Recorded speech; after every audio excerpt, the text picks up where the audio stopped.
Good morning, students. Today we are going to start the exercise 13.5 of the chapter Surface Areas and Volumes. So this is an optional exercise which is based on the combination of 13.1 to 13.4 exercise. So let's start with the question number 1. A copper wire 3 mm in diameter is wound about a cylinder whose length is 12 cm and diameter is 10 cm, so as to cover the curved surface area of the cylinder. Find the length and the mass of the wire, assuming the density of the copper to be 8.88 gram per centimeter cube. So let's see the figure. Let this be a cylinder around which the wire has been wounded, like this. We are given the diameter of the wire as 3 mm, which can be written as 3 by 10 cm, and the total length of this cylinder, that is 12 cm, and the diameter of this cylindrical portion, that is given as 10 cm. So if I consider that this is the diameter of the wire, let the wire be given rotations n times. I mean, this is one rotation, second, third, fourth, fifth, sixth. So let the number of rotations given be equals to n. It means n multiplied by n times the diameter of the wire must be equals to the length of this cylinder, which is given as 12. So here we can find the number of revolutions given to the wire, that is 12 into 10 by 3. So it means 40 rotations are given. So first of all we have to find the length of wire. So what is the length of wire in one rotation? In one rotation, can I say that is the circumference of this cylindrical portion? That is equals to 2 pi r, where capital R is the radius of the cylindrical part. And the length of wire in how many rotations are there? That is 40 rotations. It must be equals to 40 multiplied by 2 pi r. So that is equals to 8 pi r. So since pi is 22 by 7, multiplied by the radius, sorry, this is capital radius. So capital R must be equals to 5. So this is 400 multiplied by 22 by 7. So let's multiply. This is 8800 divided by 7. So this is 7 into 1. This is 1 and 8. 7 2 is 40. This is 40. 7 5. This is 35. Then this is 5 0. Now it will be approximately 7 7 49. So it will be approximately 1257 centimeter as the length of the wire. So second question, we have to find the volume of the wire. Now we know that the wire is always in the form of cylinder, and the length of the wire must be the height of the cylindrical wire. So let's see how to find the volume of wire.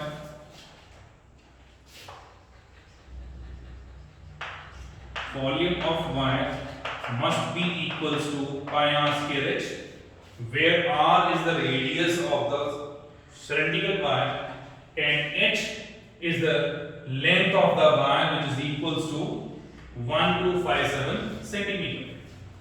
So let's substitute the value. This is 22 by 7. Now if the diameter of the wire is 3 by 10, so can I say the radius must be equals to 3 by 20 multiplied by height. Height is 1, 2, 5, 7.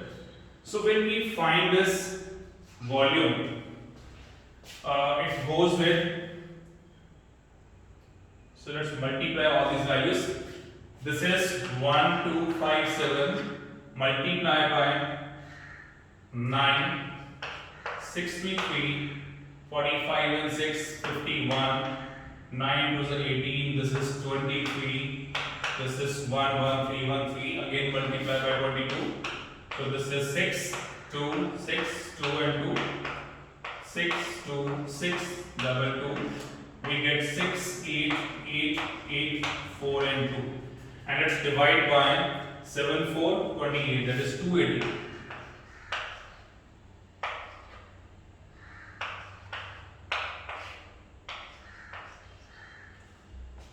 So let's see 280 multiplied by 9, that is 0, 72, 9 to 18 and 25. So it must go with 8, 0, that is 64, 8 to the 16 and this is 22. So it would be 8, double 2, 4, 0, this should be 8, 4 and 2, again 8, again it goes with 8 to get double 2, 4, 0, this is 8, 4 and 2, so again it goes with 8. So approximately we get the volume as 888.8 centimeter cube. So this is the volume of the wire, but we have to find the mass of the wire. So since we know that 1 centimeter cube of the wire has mass is equals to 8.88. Therefore, 888.8 centimeter cube of the wire must have a weight that is equals to 8.88 multiplied by 888.8. So when we multiply these two values, we get the answer in grams. That will be the mass of the wire. Is it clear to you? So let's see question number 2.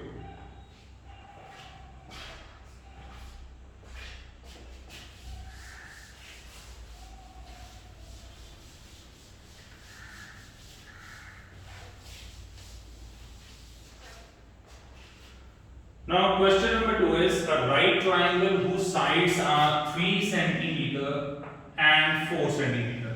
So let it be a right triangle. This is 3 centimeter and this is 4 centimeter. Other than hypotenuse is made to revolve about its hypotenuse. So let's take a perpendicular here. Making this perpendicular fixed, we have to rotate the triangle along its hypotenuse. So let it be rotated like this. This remains same. Let this point be B, this point be B dash. Now, since this is 3 centimeter, so this is also equal to 3 centimeter. This is 4 centimeter, so this is also equal to 4 centimeter. So it means we get at this as the double cone. So find the volume and the surface area of the double cone so obtained. So first of all, to find the volume and the surface area of the cone, we must know about its dimension, that is the radius, height and the slant height of the cone, which are not given to us. So first of all, we have to calculate the values of R, H and L of the cone. So let's start. Let's take this triangle ABN. In triangle ABN and the whole triangle ABC. Make them as similar triangle. Since angle A is common to both sides, that is angle A is equals to angle A, this is common. Second, angle A and B must be equals to angle ABC. Both are 90 degree each. So since two angles are equal, make the triangles as similar triangle. This is A and B is similar to triangle. This is ABC by AP.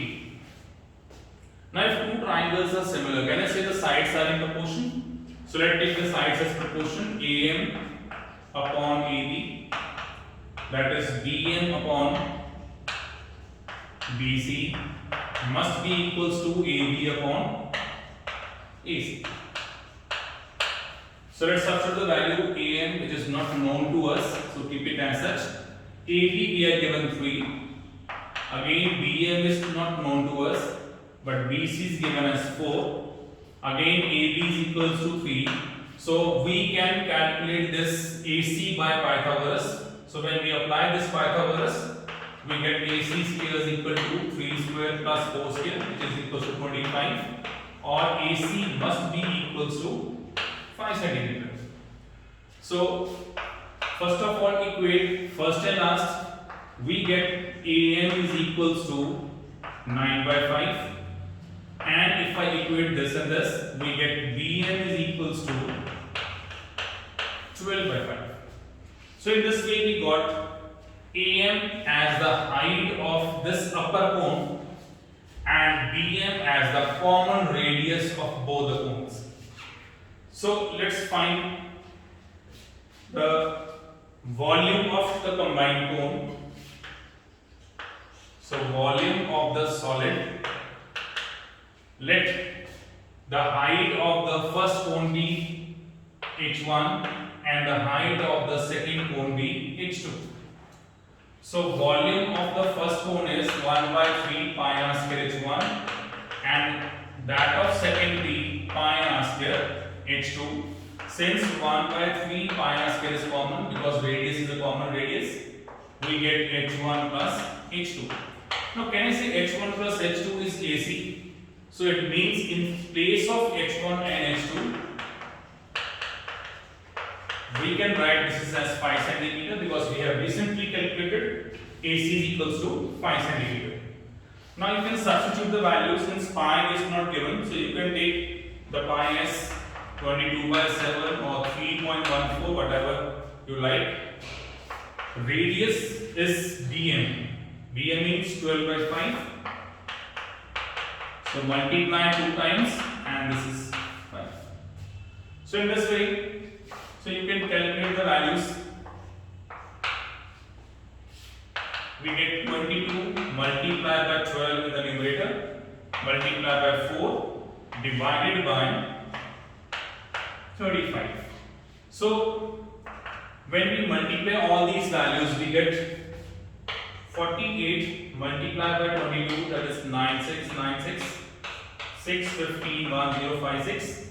So when we divide this value by 35, so 35, that is 3, this is 105, so we get 6, put it in decimal, now we can get 10 here, so 35 into 1 is 35, so remainder is 250, and then it goes with 2, 4 and 6. So meter cube as the combined volume of this solid. So in the similar way, you can find the slant height of this first cone, then the slant height of second cone, and then you can find the total surface area of the solid as pi r L1 plus pi r L2. So you can easily take pi r as common, add up L1 plus L2. So after calculating or substituting the values, you are able to find the total surface area of the solid. So this is question number 2. So since we can see that in these questions we are having the combinations of the different concepts which we have used in the previous exercises, that is from 13.1 to 13.4. So let's see question number 3.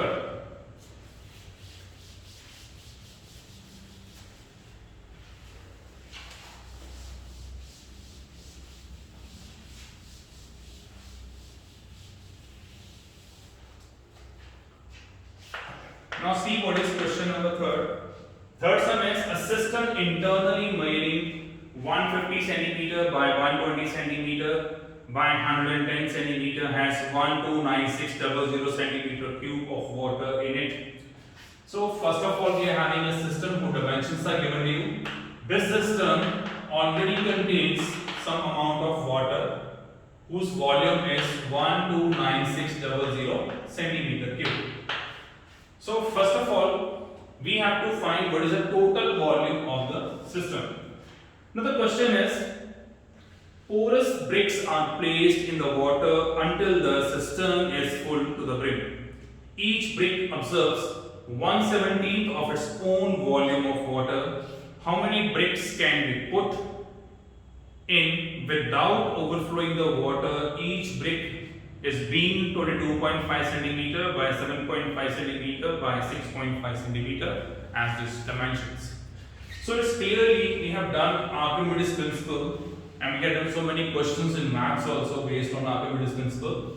So if we put the bricks in the system, we know that the amount of water or the volume of water displaced must be equal to the volume of the bricks. That is the actual volume of bricks, because bricks are porous. So we have to remove that volume which the bricks absorbs. So let's start with the question. First of all, the volume of the system, that is equals to L multiplied by B multiplied by H. So dimensions they are given as 150 multiplied by 120 multiplied by 110. So this is 18,000 multiplied by 110. So we get 19840 centimeter cube as the volume of system. Now the volume of water inside the system is already given as 129600 centimeter cube. So remaining volume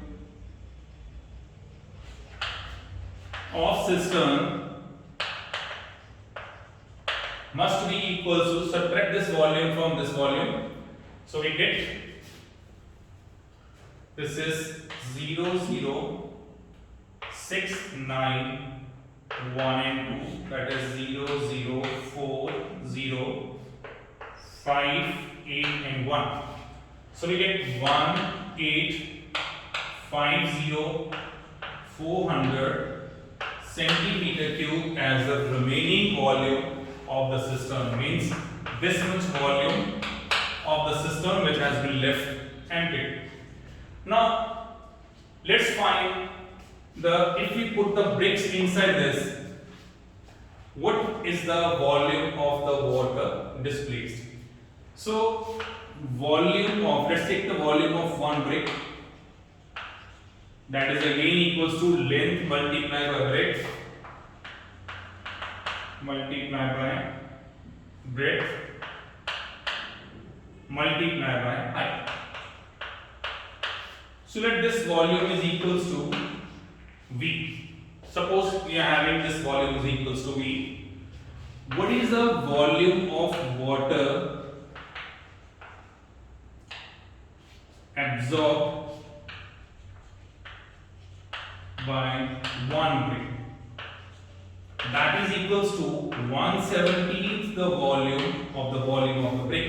I mean, this is the volume absorbed by one brick. So actual volume of one brick, can I say that is the total volume of the brick minus the volume of water absorbed by one brick? So if we subtract these two, we get 16 by 17b. This is the actual volume of the brick. Suppose we are having n bricks. So the actual volume of n bricks must be equals to n multiplied by this. So can I say actual volume of n bricks must be equals to the remaining volume of the system according to Archimedes principle? It means we have to equate these two values 1850 400, that is n multiplied by 16 by 17 multiplied by v. Since v is known to us, we have already known this value. Substitute the value of v over here. We are able to get the number of the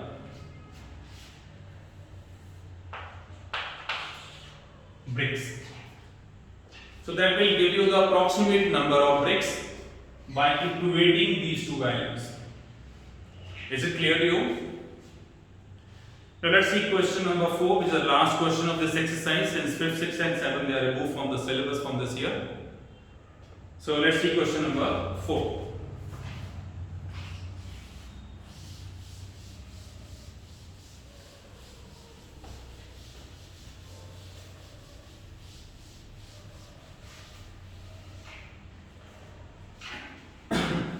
Now see question number 4. In one fortnight of a given month, there was a rainfall of 10 centimeter in a river valley. If the area of the valley is 7280 km square, show that the total rainfall was approximately equivalent to the addition to the normal water of 3 rivers, each 1072 km long, 75 meter wide and 3 meter deep.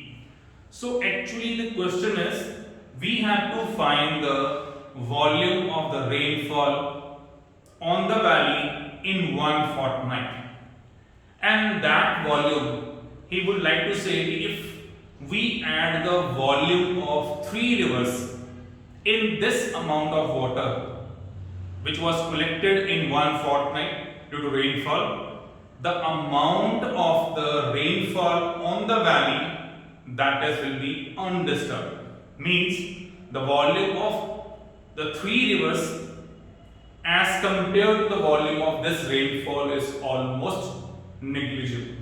So this question we have to show that if the volume of 3 rivers is added to the volume of the water in the rainfall, the volume of or the value of the volume of the rainfall in that fortnight remain same. That should be approximately same.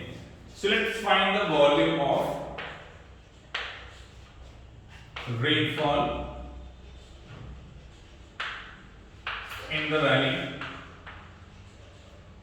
So that should be L multiplied by B multiplied by H. Since L multiplied by B, that is the area which is already given as 7280 kilometer square, and the height is given as 10 centimeter. So since it is given in centimeter, first of all we have to convert into meters, then meters into kilometers, because we are already given this area in terms of kilometer square. So you can cancel these zeros. So we get this is 728 divided by 1000, that is 0.728 kilometer cube as the volume of the rainfall collected in the valley. Now let's find the volume of one river, that is again equals to L into B into H. Again the length is given as 1072 in kilometers, breadth is given as 75 meters, so let's convert into kilometer, and depth is given as 3 meter, so again we'll convert into kilometer. Now this is the volume of one river, so volume of 3 such rivers must be equals to 3 multiplied by 1072, this is 75 by 1000, and this is 3 by 1000. So let's multiply all these values. 1072 multiplied by 9, this is 18, 63 and 64, and this is 9. Now multiply this value of with 75. This is 8, 5, 40, 20 and 24, 30 and 32. This is 45 and 48. Now 7, 8, 56.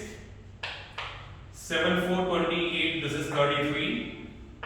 42 and 3. This is 45. 63 and 4 is 67. So this is 0, 0, 6, and this is 13. This is 12 and 7. So we have to put how many zeros? Divide by 6 zeros. If we divide by 6 zeros, 1, 2, 3, 4, 5, 6. 2 0 can be cancelled, so it will be approximately 0.7236 kilometer cube. So it means in both the cases the volumes are approximately same. So this is the question number 4, and I hope you have understood this chapter, that is volume, surface area and volumes. So in this exercise nothing is difficult, but only the calculations we are having here. So try to make the calculation simple as possible. So I hope you have understood this topic, and thank you very much.